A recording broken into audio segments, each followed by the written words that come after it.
Hello there everyone, welcome to Nightmare Narratives. I am your storyteller and I'm here to guide you tonight. I know many of you use these videos to drift off to sleep, so before we begin, take a moment to like this video and subscribe to our channel. I'm always curious, where are you watching from and what time is it in your part of the world? Now, find your cozy spot and relax.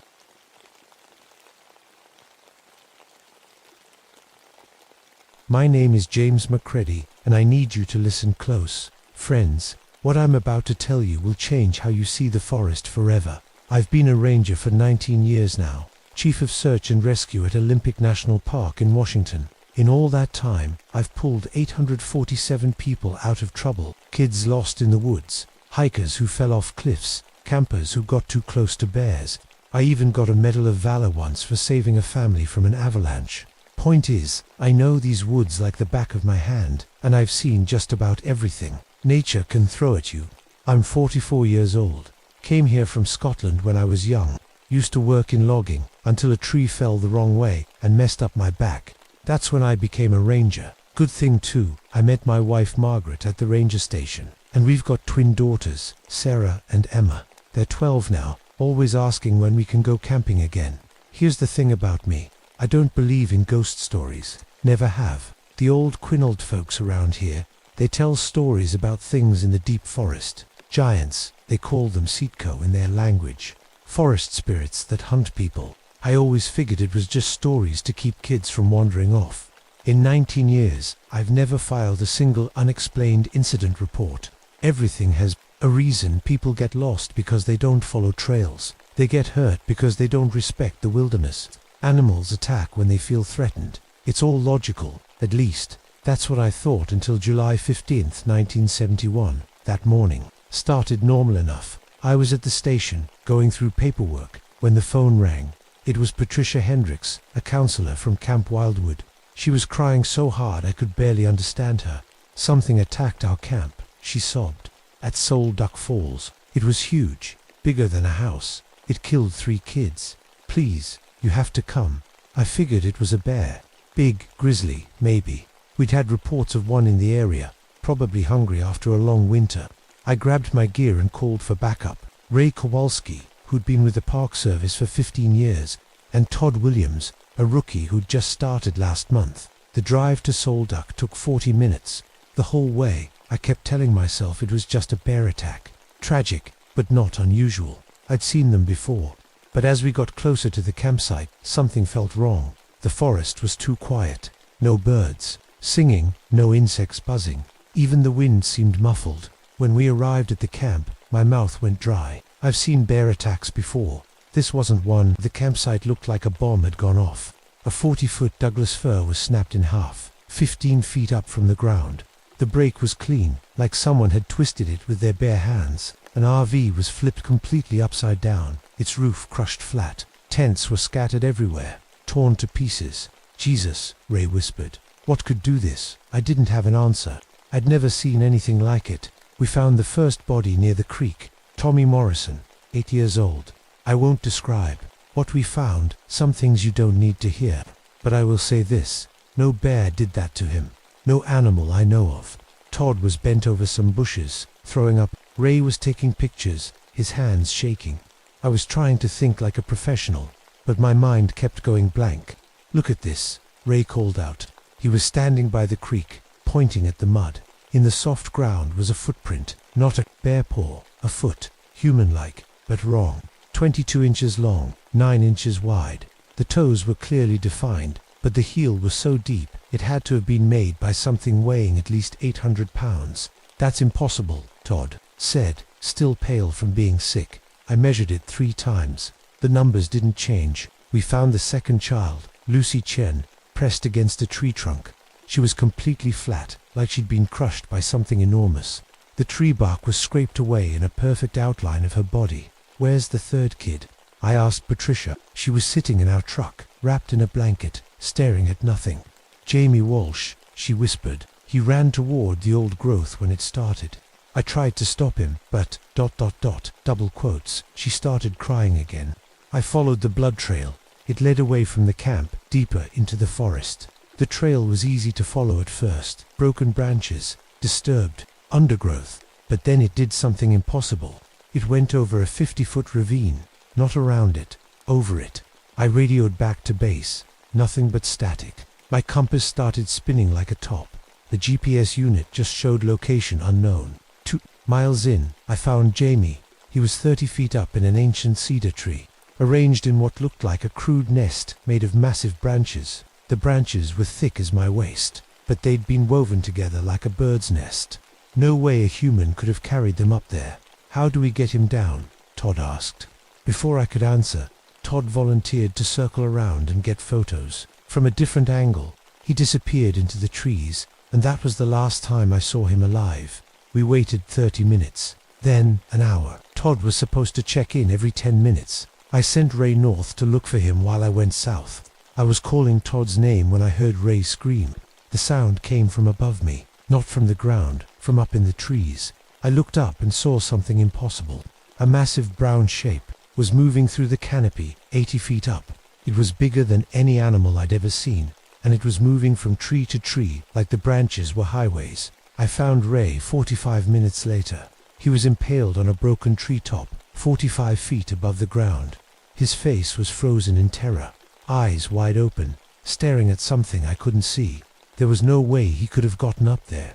No way at all. I had to use climbing gear to get his body down. The whole time, I felt like something was watching me. The forest was still too quiet, and every shadow seemed to move when I wasn't looking directly at it. By the time I got Ray down, the sun was setting. I had no choice but to make camp. I built a fire and tried to radio for help, but got nothing but static. The fire seemed smaller than it should be, like the darkness was pressing in on all sides. All night, I heard footsteps, massive footsteps, circling my camp. The ground shook with each step. Branches snapped in a steady rhythm, like something huge was walking around and around, just outside the firelight. I didn't sleep. I just sat there with my gun drawn, staring into the darkness, waiting for whatever was out there to show itself. When morning came, I found something that made my blood run cold. Around my campsite was a perfect circle of bent trees, 30 feet across. Every tree inside the circle was untouched, but everything outside was bent outward, like something enormous had stood in the center and pushed everything away. I was in the center of that circle. I found Todd 200 yards away, or what was left of him. His body parts were scattered across a quarter-mile area, arranged in a pattern that pointed deeper into the forest, like a trail of breadcrumbs, leading me somewhere I didn't want to go. That's when I started talking to myself. Not a good sign for a man alone in the woods, but I needed to hear a human voice, even if it was my own. "Think, McCready," I said out loud. 3 people are dead. 2 of them are your men.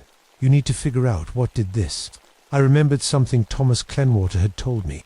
He was a Quinault elder who sometimes visited the ranger station. He'd mentioned the Siitko before, forest giants that hunted in the old growth.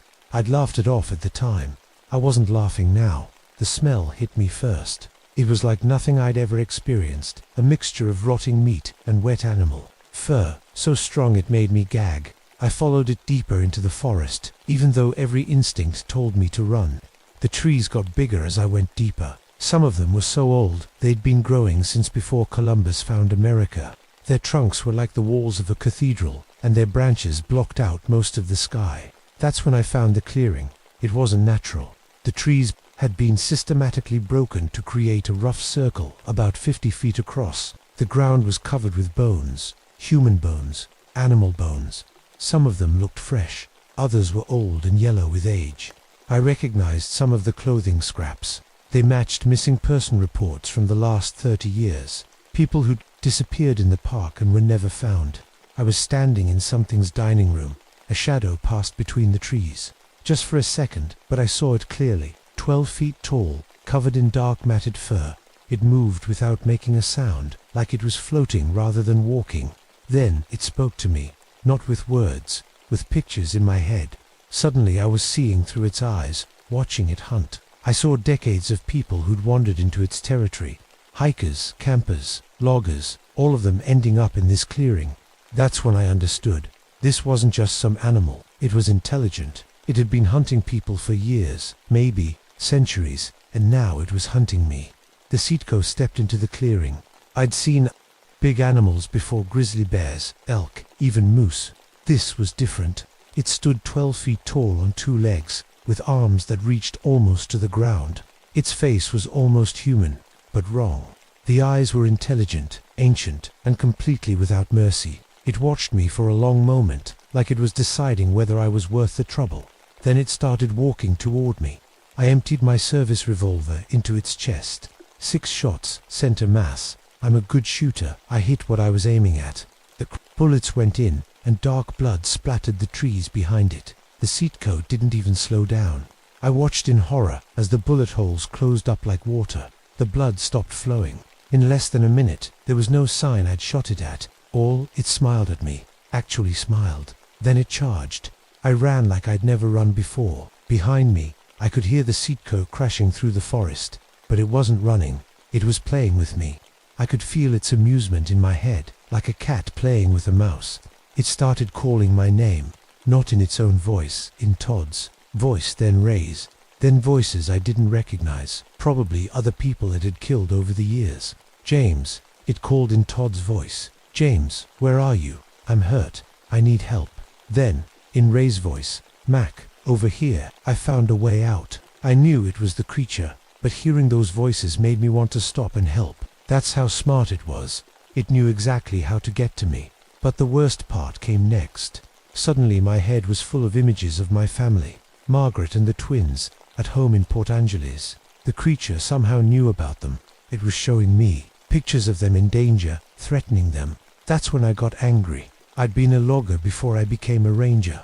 I knew these forests, and I knew how to use them. There was an old logging site ahead, with equipment still scattered around. If I could get there, maybe I could find something to fight with. I led the Citco straight to a deadfall trap I'd noticed earlier.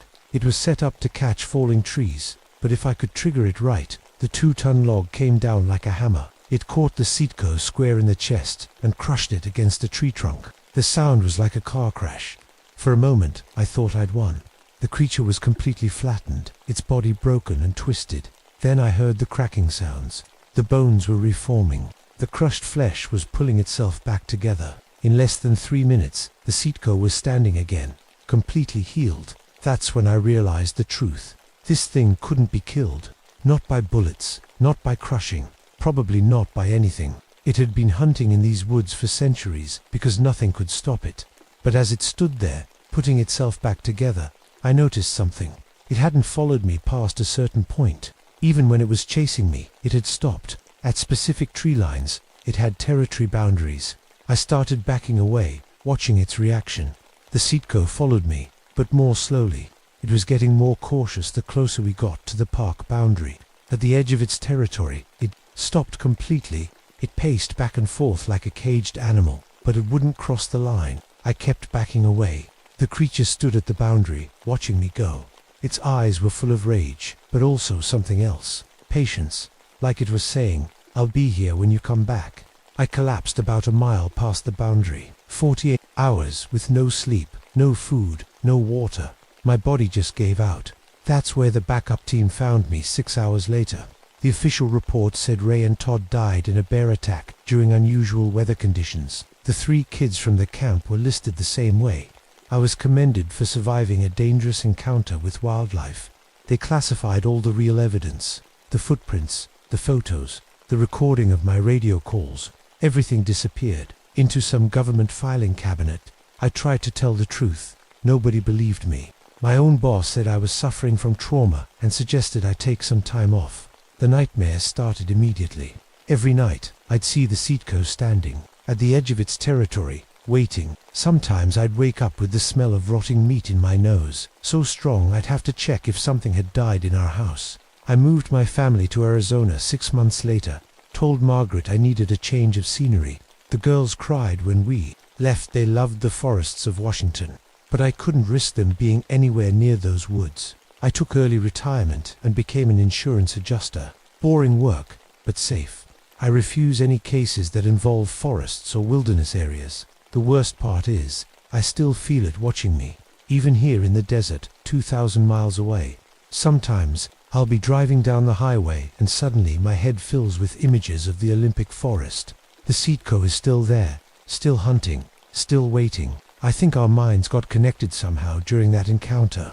It knows where I am, and I know where it is. Some connections can't be broken by distance. The girls are grown now. They ask why I never want to go camping, why I won't visit national parks. I can't tell them the truth. They'd think their father had gone crazy. But I'm telling you now, if you ever find yourself in Olympic National Park, stay away from the Sole Duck area. Stay away from the old-growth forests.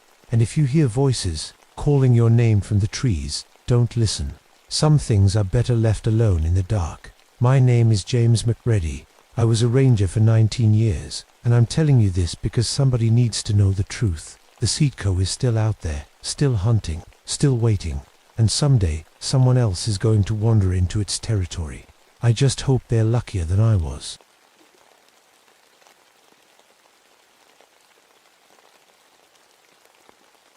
My name is Victoria Lundgren, but everyone calls me Vicky. I've lived in these North Woods for 34 years, and I'm telling you this story because someone needs to know the truth. I work as a ranger in the Superior National Forest up in Minnesota, been doing it for 16 years now. I specialize in winter rescues, pulling idiots out of snowbanks who thought they could handle 40 below without proper gear. I hold the state record for hypothermia saves. 23 people who should be dead but aren't because I got to them in time. I train sled dogs too. Emergency rescues when the snowmobiles can't make it through. Those dogs, they know things. They can smell trouble from miles away, feel changes in weather before any instrument. I trust them more than I trust most people. I'm 42 now, divorced, live alone in a cabin about 10 miles from the ranger station. People think it's lonely, but I chose this life. When I was 12, my dad died in a logging accident. Tree fell wrong, crushed him in seconds. After that, I decided I wanted to spend my life protecting people in the wilderness. The woods can kill you if you don't respect them. My grandmother was full-blood Norwegian. She used to tell me stories about ice demons and winter spirits that would steal people during the worst storms. I never believed any of it. I believed in science, proper winter survival techniques, hypothermia charts, wind chill calculations, real things you could measure and understand. That was before January 15th, 1968. The temperature hit 47 below that morning. Worst cold snap we'd seen in 20 years. The kind of cold that can kill you in minutes if you're not careful. The kind that makes your spit freeze before it hits the ground. We started getting missing person reports right away. First it was the Peterson family. Mom, Dad, 2 kids. They lived in a remote cabin about 15 miles out. Then to university researchers from Minneapolis who'd been studying wolf behavior. Finally, old Carl Matson went missing. Carl had survived 30 winters alone in his cabin. If something happened to Carl, we had real problems. My supervisor assigned me to lead a team to check on isolated residents, make sure everyone was still alive and had enough heat. Standard procedure during extreme cold events. I took Pete Carlson and Jim Oberg with me. Both good men, experienced in winter conditions. We loaded up 3 snowmobiles with emergency supplies and headed out into the storm. The wind was howling like nothing I'd ever heard. Visibility maybe 20 feet on a good stretch. The cold went right through our gear, even with proper layers. My face mask kept freezing to my skin. This wasn't normal winter weather. This was something else. We reached the Peterson cabin first. From the outside, everything looked normal. Smoke coming from the chimney, lights on inside, snowmobile parked out front. But when we knocked, nobody answered. The door was unlocked. That's the first thing that bothered me. Nobody leaves their door unlocked during a blizzard at 47 below. We went inside, calling out their names. The cabin was warm. Coffee still hot on the stove. Breakfast dishes on the table. Food, half-eaten, 4 chairs pushed back like the family had just stood up and walked away. But there was no sign of struggle. No blood, no broken furniture. They'd just vanished. Look at this, Pete called from the back door. He was staring at tracks in the snow. Human footprints leading from the cabin straight into the storm. But something was wrong with them. The stride length was 8 to 10 feet. No human walks with steps that long. And the weight distribution was all wrong. Each print was deep, like something much heavier than a person had made them. But they looked human. 5 toes, heel and arch, just too big and too far apart. Must be snowdrift filling them in weird, Jim said, but he didn't sound convinced. We followed the tracks for about 100 yards before they disappeared into a whiteout. The storm was getting worse, so we headed to the university camp. That's where things got really strange. The temperature started dropping even more. My thermometer read 60 below in some spots, while just 20 feet away it was only 45 below. The cold was moving in patches, like invisible clouds of freezing air. We found the university camp in a small clearing. 2 small tents, research equipment scattered around, but the researchers were dead. I've seen a lot of bodies in my career. Drownings, falls, exposure deaths. But I'd never seen anything like this. Both men were frozen solid, but their bodies looked wrong. Dried out, like jerky. Their skin was sunken against their bones, eyes deep in their sockets, mouths frozen open in screams. Jesus, Pete whispered. What happened to them? The weird thing was, they should have died of hypothermia first. When you freeze to death, you don't dehydrate. The cold shuts down your organs before you lose that much fluid. But these men looked like they'd been in a desert for weeks. Then we need to get to Carl's place, I said. Something was very wrong here, and I needed to understand what we were dealing with. Carl Matsson's cabin was the most remote, another 5 miles through heavy forest. The storm was getting worse, wind gusting to 60 miles per hour. We could barely see 10 feet ahead. We found Carl in his rocking chair by the fireplace, dead, frozen, and dried out just like the researchers. This is impossible, Jim said, checking the body. People don't die like this, not in cold weather. That's when I noticed something else. The bodies felt too light when we moved them, like something essential had been removed, not just water, something deeper. The temperature around Carl's body was 70 below, but the ambient air in the cabin was only 50 below. Whatever had killed these people, it brought intense cold with it. I'd been a ranger for 16 years. I'd seen everything the wilderness could throw at you, but this wasn't natural.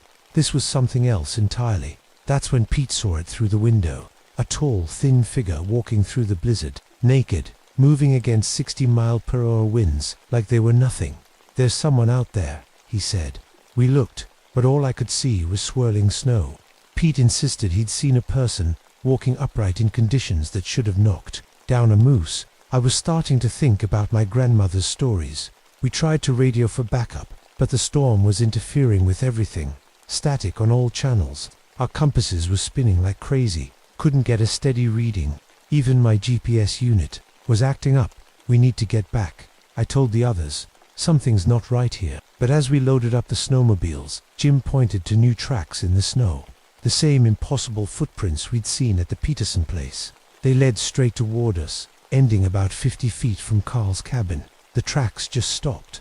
No sign of where the person had gone. No other prints leading away. Like whoever made them had simply vanished into thin air. Maybe they climbed a tree, Pete suggested, but there were no branches low enough, and no disturbance in the snow around any of the trunks. We followed our own tracks back toward the main trail, but the storm was getting worse. The wind was so loud we had to shout to hear each other, even standing close together. The cold was brutal, cutting through our gear like it wasn't there. That's when we lost Pete. 1 second he was behind me on his snowmobile. The next second he wasn't. I stopped and waited, thinking maybe his engine had stalled. Jim pulled up beside me. "Where's Pete?" he yelled over the wind. We backtracked, and found his snowmobile stuck in a drift about a quarter-mile back. But no Pete. No tracks leading away from the machine. The snow around it was smooth, undisturbed except for our own trails. "Pete," we called. "Pete, where are you?" The wind seemed to swallow our voices.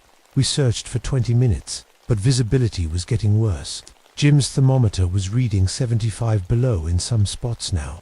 We were reaching dangerous exposure levels. That's when we heard Pete's voice. "Help me," it called from somewhere in the storm. "I'm hurt. I can't move." But the voice was coming from 3 different directions.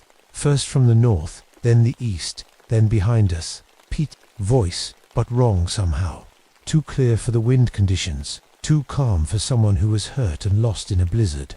"That's not Pete," Jim said, and I knew he was right. We got back on our snowmobiles and headed for the main trail as fast as we could, but the storm seemed to be following us. Every time we thought we were getting ahead of it, the wind would shift and hit us from a new direction. That's when I saw it.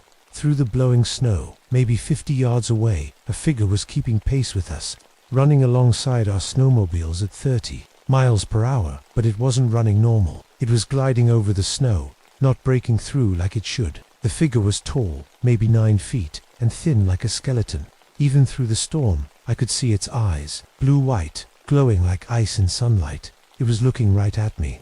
I gunned my engine, trying to put distance between us and whatever. That thing was Jim was right behind me, but I could feel it watching us, following us. The cold was getting worse. My thermometer was maxed out at 80 below. At that temperature, exposed skin freezes in seconds. We should have been dead already. That's when Jim's snowmobile died. He coasted to a stop, trying to restart the engine. I circled back to help him, but the machine was frozen solid. The fuel lines, the carburetor, everything. "Get on mine," I yelled. "We'll come back for it later." But as Jim climbed off his snowmobile, I saw the thing again. Closer this time. It was standing maybe 20 feet away, just watching us. It looked like a person, but stretched out wrong. Arms too long, legs too long, neck too long. Its skin was grey-white, covered with frost. Its mouth was full of yellow teeth. Too many teeth, all pointed, and it was smiling. Jim saw it too. He made a sound I'd never heard from him before, like air being sucked out of his lungs. The thing took a step toward us, and the temperature dropped another 10 degrees. Ice formed on my face mask. My breath started freezing in my throat. That's when I felt it trying to get inside my head. The weakness hit me like a wave. Not just cold weakness, but something deeper, like something was pulling at my insides, trying to draw the life right out of me. I fumbled for my emergency fire kit, hands shaking so bad I could barely work the matches. The wind kept putting them out. Jim was on his knees in the snow, gasping like he couldn't breathe. Finally got a fire started with my emergency fuel tablets. The flame roared up, and the thing stepped back. Not afraid, exactly, but cautious, like fire was something it had to respect. "Stay close to the fire," I told Jim, but when I turned around, he was gone. No tracks, no sign of struggle, just gone, like Pete. The thing was circling my fire now, staying just outside the light. Every few minutes it would rush forward, and the flames would dim, as if something was sucking the heat right out of them. Then it would retreat and circle. Again, I fed more fuel tablets into the fire, but I was running out fast. Maybe 20 minutes of fuel left, then I'd be in the dark with that thing. That's when it started talking. "Vicky," it said in Jim's voice. "Help me, I'm hurt." Then Pete's voice. "It's okay, Vicky, you can trust me." Then my father's voice, the one I remembered from when I was 12. "Come here, sweetheart, Daddy needs you." I knew what it was now. My grandmother had been right. This was a Wendigo, a winter spirit that fed on life itself. It grew stronger with each person it took, and it could make you hear anything, see anything, to lure you away from safety. The fire was getting smaller. I had maybe 10 minutes of fuel left. I made a decision that probably saved my life. I poured half my remaining fuel in a line leading toward the main trail, then lit it. A trail of fire stretching into the darkness. The Wendigo shrieked when the flames roared up. Not a human sound, but something like wind through broken trees. It followed the fire trail, trying to put out the flames with its breath. Where it breathed, the fire went out and ice formed on the ground. I ran along the fire trail, trying to stay ahead of it, but it was faster than me, putting out the flames faster than I could run. It was gaining ground. My snowmobile was still where I'd left it, 50 yards from the end of my fire trail. The Wendigo was 20 yards behind me and closing fast. The engine wouldn't start. Too cold. I had to use the emergency hand crank, and my fingers were so numb I could barely grip it. The Wendigo reached my snowmobile just as the engine caught. It grabbed the left handlebar, and ice formed instantly where it touched. The metal cracked from the cold. I gunned the throttle and broke free. The Wendigo ran after me, but I was moving faster now. At 45 miles per hour, it couldn't quite keep up. It matched my speed for about a mile, then started falling. Behind, at the county road, it stopped completely, like there was an invisible line it couldn't cross. It stood there in the snow, watching me go, those blue-white eyes glowing in the darkness. I made it to the ranger station with a core body temperature of 92 degrees. Hypothermia was setting in fast. They got me to the hospital just in time. I spent 3 days in the hospital. Lost 2 toes to frostbite, tips of 3 fingers. The doctors said I was lucky to be alive. The official report blamed everything on extreme weather exposure, said Pete. "Jim, and the others got disoriented in the storm and wandered off. Happens more than people think in conditions like that. They never found Jim's body, or Pete's. The Peterson family was listed as missing, presumed dead. The university researchers were the only ones we brought back, and the coroner ruled it death by exposure, even though he couldn't explain the dehydration. I know better. I transferred to the Southern District after I recovered. Couldn't handle the cold anymore. Even 32 degrees gives me panic attacks now. I keep my house heated to 78 all winter, and I still feel cold. But I've been doing research, looking into historical records, missing person reports during extreme cold snaps. The pattern goes back over 100 years. Every 20 or 30 years, when the temperature drops below 45 below, people start disappearing in the North Woods. I've set up an unofficial warning system with some of the other rangers. When the temperature forecast shows extreme cold coming, we evacuate the remote areas. Tell people there's avalanche danger or something. Most of them listen, but not everyone. I still have nightmares about those blue-white eyes, about the sound it made when it shrieked, about Jim and Pete, and wondering if they're still alive somewhere in the deep woods, being kept alive so that thing can feed on them slowly. The hardest part is the not knowing. Did I really see what I think I saw? Was it real, or was it just the cold and the stress making me hallucinate? But then I remember the feel of that handlebar where the Wendigo touched it, the way the metal cracked from impossible cold, the sound of Jim's voice calling for help from 3 directions at once. It was real. There's another cold front coming this week. Temperature's supposed to drop to 50 below. I've already called in sick to work. I'm going to stay home. Keep the heat up. Keep the lights on. And if you're smart, if you live anywhere near the Northwoods, you'll do the same. Don't go out when it gets that cold. Don't trust voices calling for help in the storm. Keep fires burning. Stay together. And if you see something tall walking through a blizzard like it's a spring day, don't stop to look. Just run. The Wendigo is always hungry, and winter's coming again.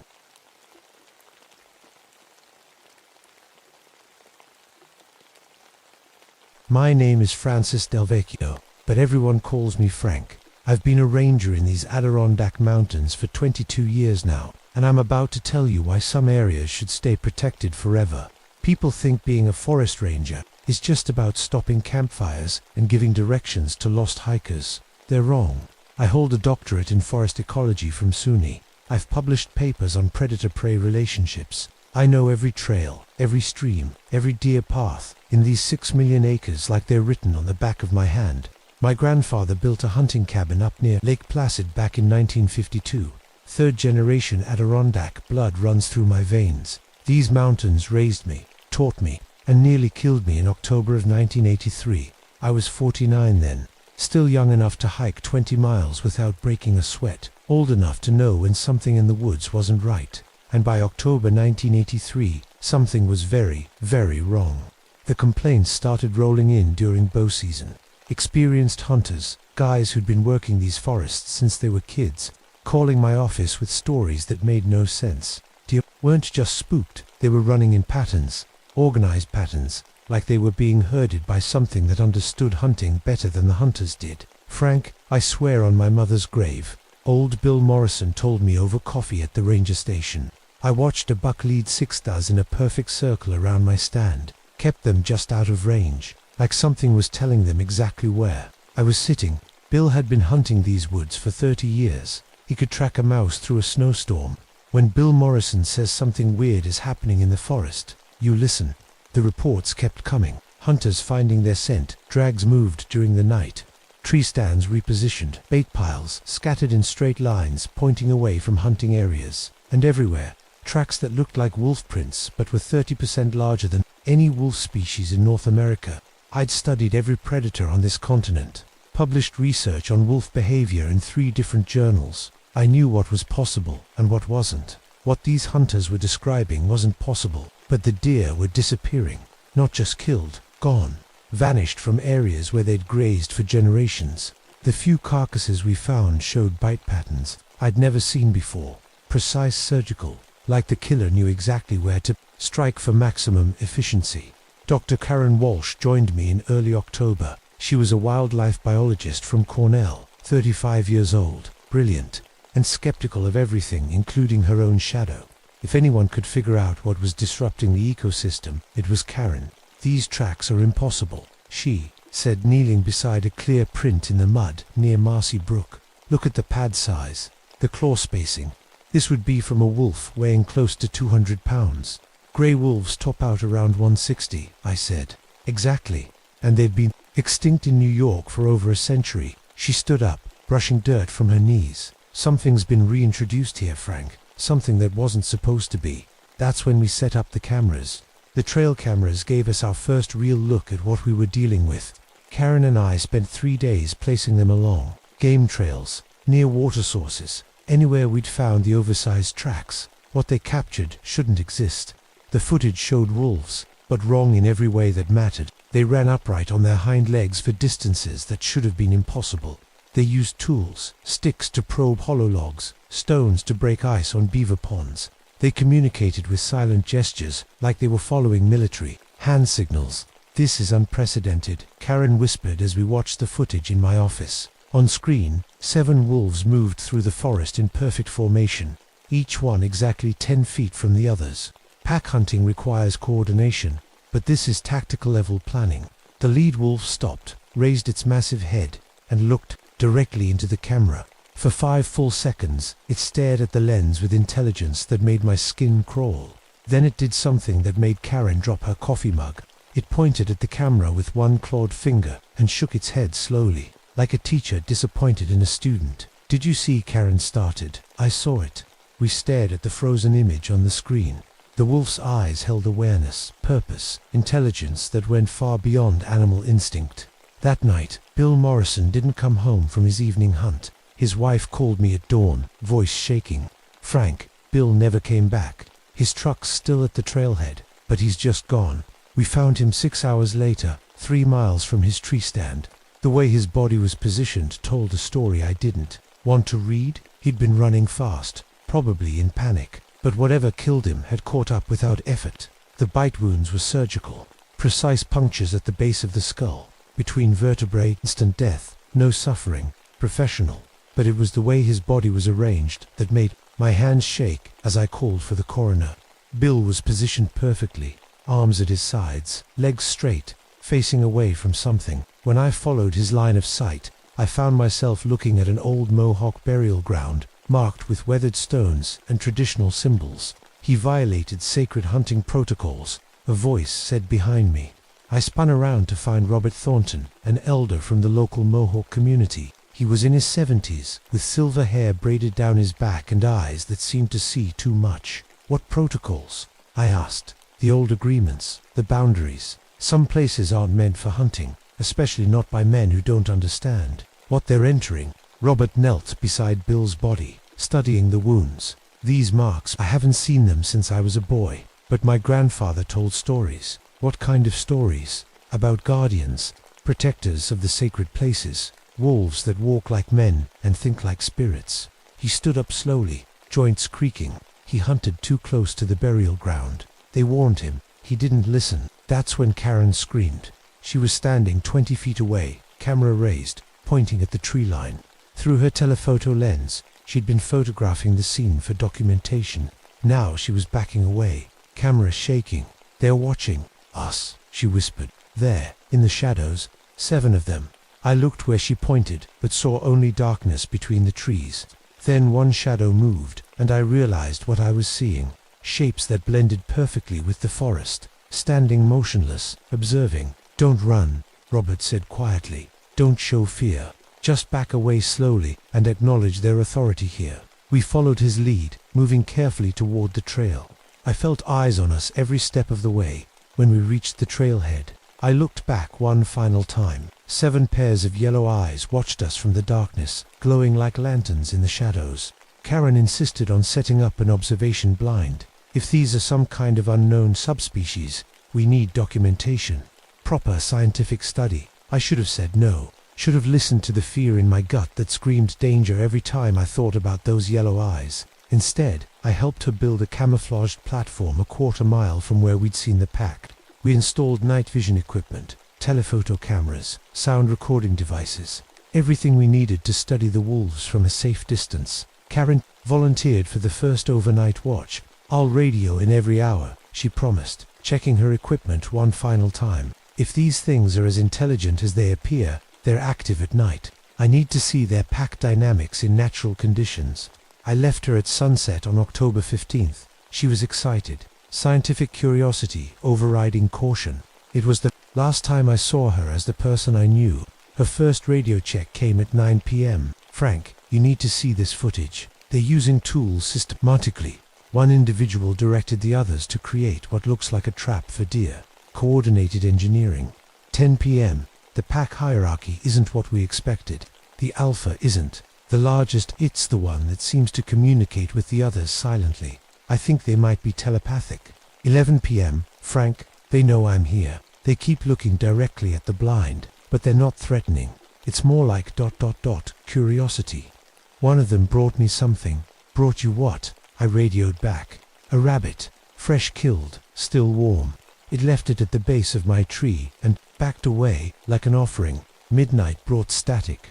I tried raising her every 10 minutes. Nothing but white noise and the sound of wind through the trees. By 3 a.m., I was driving toward the observation site with a full search team. We found the blind intact but empty.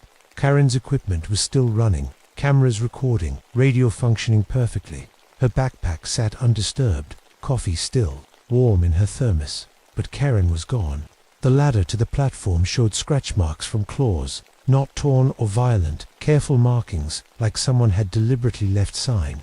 A blood trail led away from the base of the tree, drops spaced exactly 8 feet apart in a straight line toward the pack's territory. She's alive, I told the search team. Whatever took her wants us to follow. State Police Officer Mike Santos shook his head. Could be a trap, Frank. He said these things showed intelligence.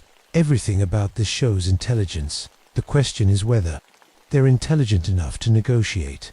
We followed the blood trail for 2 miles before it stopped at the edge of a small valley. The search team spread out, checking for more sign, while I studied the terrain through binoculars. That's when the headaches started. First Mike doubled over, hands pressed to his temples. Something's wrong. I feel ... pressure, like someone's pushing on my brain. Then the others, one by one, grown men trained for search and rescue, began complaining of disorientation, nausea, an overwhelming urge to abandon the search and go home. We need to leave, said volunteer firefighter Joe Brennan. Right now, something's telling me to get away from here. I felt it too, a presence pressing against my thoughts, suggesting retreat. But underneath the mental pressure, I sensed something else. Not hostility, caution, like we were being warned rather than threatened. You can go, I told the team, but I'm finding Karen. By sunset, I was alone. The pack found me as darkness fell. 7 shapes emerged from the forest in perfect formation, surrounding me in a clearing beside a small stream. In the fading light, I could see them clearly for the first time. They were wolves, but wrong in fundamental ways. Too large, too aware, too purposeful in their movements. The alpha male was massive, 7 feet from nose to tail, easily 180 pounds. His yellow eyes held intelligence that made me forget to breathe. But it was what happened next that shattered everything I thought I knew about the natural world. The alpha approached to within 30 feet and stopped. It looked directly into my eyes, and suddenly my head filled with images that weren't my own. Karen, sitting in a natural cave lined with soft moss, unharmed but changed, her eyes reflecting understanding of something vast and impossible. The pack bringing her food, water, treating her not as prey but as a guest. The images shifted. I saw the forest through wolf eyes, felt the pack's connection to these mountains that went back centuries, understood their purpose here as guardians of sacred places, enforcers of ancient agreements between the human and natural worlds. She studied us without permission. A voice spoke in my mind, clear as spoken words. Asterisk, without respect for the old protocols. But she means no harm. We will return her if you acknowledge our authority here. Asterisk, I tried to speak but found my voice trapped. The mental connection was overwhelming, like trying to hold a conversation while being struck by lightning. You know these forests, the alpha continued. Asterisk, you protect them as we do. There can be peace between us if your people respect the boundaries. Asterisk, what boundaries? I managed to ask aloud. The answer came as more images. Ancient maps showing territories marked by the Mohawk people. Sacred hunting grounds that had been protected by treaty for 2 centuries. Areas where the pack maintained the old agreements, keeping the balance between human expansion and natural preservation. We are the guardians, the Alpha explained. Asterisk, when your people hunt with respect, follow the old ways, honor the sacred places, we allow it. When they violate these laws, we enforce them. Asterisk, like with Bill Morrison. Asterisk, he was warned. 3 times he hunted near the burial ground. 3 times we showed him sign to stay away. He chose not to listen. Asterisk, other pack members began to change as I watched, shifting from 4 legs to 2, standing upright with fluid grace. Their faces remained lupine, but their posture became eerily human. Intelligence and sadness filled their eyes. We were like you once, the Alpha said. Asterisk, long ago, before the treaties, before the boundaries, we chose this form to better serve as guardians. It is both gift and curse. Asterisk, how do I know you'll keep your word about Karen? Asterisk, because you will help us maintain the agreements, teach your hunters the old protocols, keep them away from sacred places. In return, we will protect the forest as we always have. Asterisk, the sound of footsteps made me turn. Robert Thornton emerged from the forest, carrying a traditional pipe and small pouch of tobacco. They called to me. He said simply, "It's time for the proper ceremonies." What followed was the most extraordinary negotiation of my life. Robert performed traditional tobacco offerings, while the pack watched in respectful silence. He spoke in Mohawk, words I didn't understand but somehow felt the meaning of acknowledgement of mutual respect, recognition of shared responsibility for the forest. The Alpha stepped forward and touched Robert's outstretched hand with one clawed finger. The connection between them was visible, a moment of understanding that bridged centuries of mistrust. Then Karen walked into the clearing. She looked physically unharmed, but fundamentally changed. Her eyes held the same deep awareness I'd seen in the pack's gaze, as if she'd learned secrets about the world that few humans ever discover. 72 hours, she said quietly, but it felt like weeks. They showed me things, Frank, the history of these mountains, the balance they maintain. We're not the only intelligent species here, and we never were. The pack began to withdraw, melting back into the forest with silent grace. But the Alpha remained, fixing me with those impossible yellow eyes. Remember the agreements, his voice echoed in my mind. Asterisk, respect the boundaries. Some territories have older claims than human law. Asterisk, the official report listed Dr. Corinne Walsh's disappearance as equipment failure and temporary disorientation in difficult terrain. She transferred to a research position in Montana 3 weeks later, claiming she'd lost objectivity studying Adirondack predators. But the truth changed everything for me. I quietly implemented new regulations restricting hunting near culturally sensitive areas, working with Robert Thornton to identify the sacred boundaries. Most hunters complained about the additional restrictions, but a few, the ones who'd been in these woods long enough to sense the deeper currents, nodded with understanding. There's always been something different about certain areas, old-timer Jake Morrison told me. Places where you felt watched, where the deer acted strange. Maybe it's better to just avoid them. I established discrete observation protocols to monitor pack activity without interference. Trail cameras placed respectfully at territorial boundaries, positioned to show whether the agreements were being honored. The footage I collected over the following months confirmed what I'd experienced in that clearing. The pack still patrols their territory, still enforces the ancient protocols. Hunters who respect the boundaries, who follow traditional practices, who acknowledge the sacredness of certain places, they hunt successfully and safely. Those who don't, well, we still find bodies occasionally. Always positioned the same way Bill Morrison was, always near sacred sites, always with the same precise wounds. Robert visits my office every few months, sharing traditional knowledge about the forest's history and the agreements that keep peace between worlds. He's taught me to read the signs, to recognize when the pack is active, to understand their role as guardians rather than redditors. They're not monsters, he explained during one of our conversations. They're protectors, doing what protectors do. The choice to see them as allies or enemies is ours. Industrial development threatens their territory now.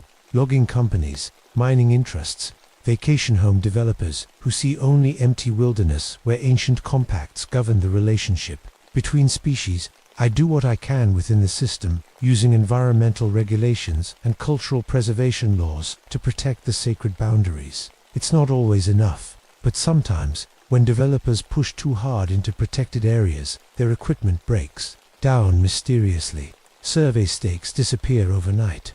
Work crews report feeling watched, followed, warned away by sounds that shouldn't exist in empty forest. The pack adapts to modern threats as they've adapted to everything else across the centuries. They're still here, still keeping the balance, still enforcing agreements most people don't know exist. If you hunt these mountains, research the cultural history first. Learn where the sacred places are. Respect the boundaries that older laws than ours have established. Follow the traditional protocols. Hunt with honor, and you'll be safe. Hunt without respect, and you'll meet the guardians. Some territories have older claims than human law. Remember that, and they'll let you live. Forget it, and they'll remind you why some places should stay protected forever.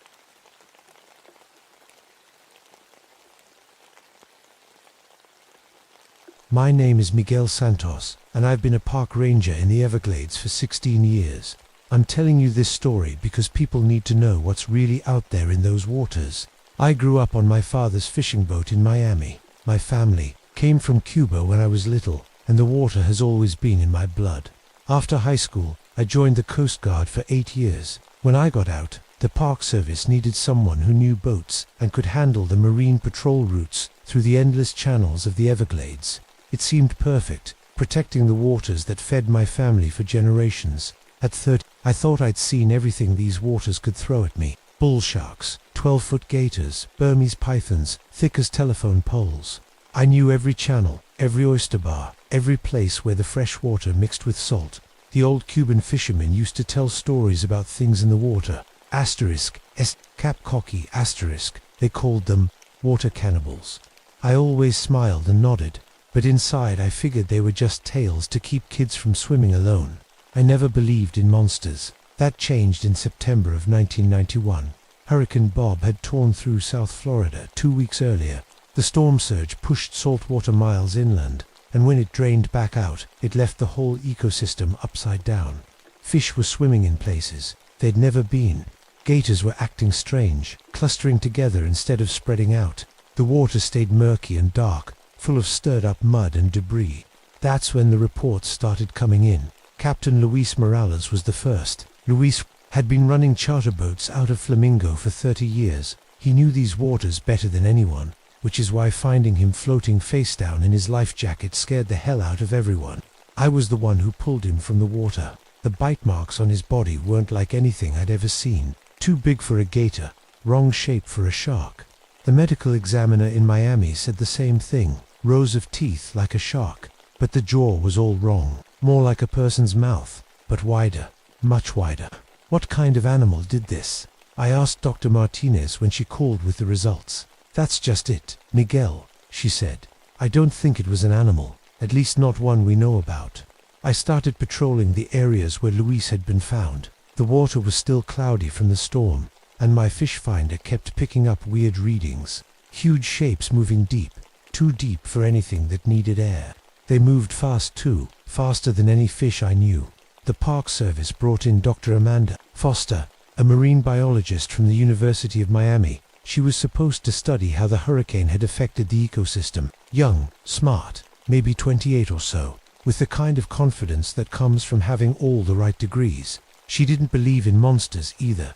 There's a logical explanation for everything, she told me on our first day out together. We just need to find it. Dr. Foster wanted to dive in the areas where we'd been getting the strange sonar readings. I tried to talk her out of it. The water was still murky, full of debris, and something had killed Luis Morales. That's exactly why I need to get down there, she said, checking her scuba gear. If there's a new predator in the ecosystem, we need to identify it. She went down near a stretch of mangroves where my fish finder had been going crazy. 20 feet deep, then 30. Through the murky water, she found something that shouldn't have been there. Caves, lots of them, carved into the limestone bottom like someone had been digging. Miguel, you need to see this. Her voice crackled through the radio when she surfaced. There are structures down there, organized ones. The caves were full of bones, human bones, arranged in careful piles. Some looked fresh. Others had been There for years, maybe decades. They were sorted by size: arm bones in one pile, leg bones in another, skulls lined up like trophies. "This is a feeding ground," Amanda said, her face pale as she described what she'd seen. "Something's been hunting people and bringing them here." 2 days later, Roberto Vega disappeared. Roberto was guiding 2 tourists from New York, showing them the bird rookeries near Whitewater Bay. His clients were watching from the shore when something grabbed Roberto right out of his boat. They said it happened so fast they barely saw it, just a shape that moved through the water like a torpedo, man-sized but wrong somehow. "It had hands," one of them told me, shaking as he gave his statement. "Like a person's hands, but bigger, with webbing between the fingers, and when it opened its mouth, ... He stopped talking and just stared at the water. "What did you see?" I pressed him. "Teeth, rows and rows of teeth, like a shark, but in a human face." The thing had pulled Roberto under and disappeared. We never found his body. That night, Amanda insisted on doing a night dive. I thought she was crazy, but she had that look scientists get when they're onto something big. "If this thing is nocturnal, night diving is the only way to observe its natural behavior," she said. "I'll use underwater lights and video equipment. We'll finally have proof of what we're dealing with." I wanted to stop her, but she was already suiting up. She went down just after sunset, in the same area where we'd found the bone caves. I watched her lights disappear into the dark water and waited. 20 minutes passed, then 30. Finally, her lights started moving fast, too fast, racing toward the surface. She broke the water, gasping and screaming for me to pull her up. "It's real," she kept saying as I dragged her into the boat. "It's real, it's real, it's real." Once Amanda calmed down, she told me everything she'd seen. 8 feet tall, she said, wrapping herself in a towel even though the night was warm. Standing upright on 2 legs, but built for the water. Scales, instead of skin, gills on the neck that actually worked. Its eyes glowed, some kind of natural light, like a deep-sea fish. The thing had been watching her from the moment she entered the caves. It moved through the water without making a sound, using tools, pieces of coral and metal debris shaped into knives and hooks. The bone piles weren't random. They were organized, sorted, arranged with purpose. "It's intelligent, Miguel, it thinks, it plans, and there's more than one." She'd seen at least 3 different sizes in the tracks around the caves. Adults and juveniles, maybe even a breeding population. The hurricane had disturbed their territory, forcing them to hunt in new areas. That's why the attacks had started. A week later, Maria Gonzalez went missing from a tour boat in broad daylight. One moment she was taking pictures of dolphins, the next she was gone. Just a bloody life jacket floating on the surface and tourists screaming about something that had walked on water before diving under. The creatures were getting bolder. I was patrolling alone near sunset when one of them attacked my boat. I never saw it coming. 1 second I was checking my charts. The next something was trying to punch holes in my hull with claws like railroad spikes. The whole boat shook as it climbed up the side, and I got my first good look at the thing. Luis Morales had died fighting. It was exactly like Amanda had described, but seeing it in person was different. The way it moved was wrong, too fluid, too fast.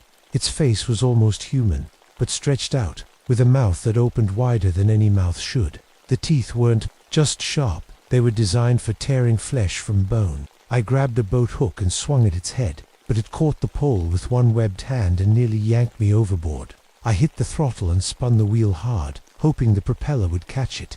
There was a satisfying thud and a spray of something dark in the water. The thing let out a sound like a steam whistle and disappeared. When I checked the propeller later, there was no blood. Whatever I'd hit, it had healed fast.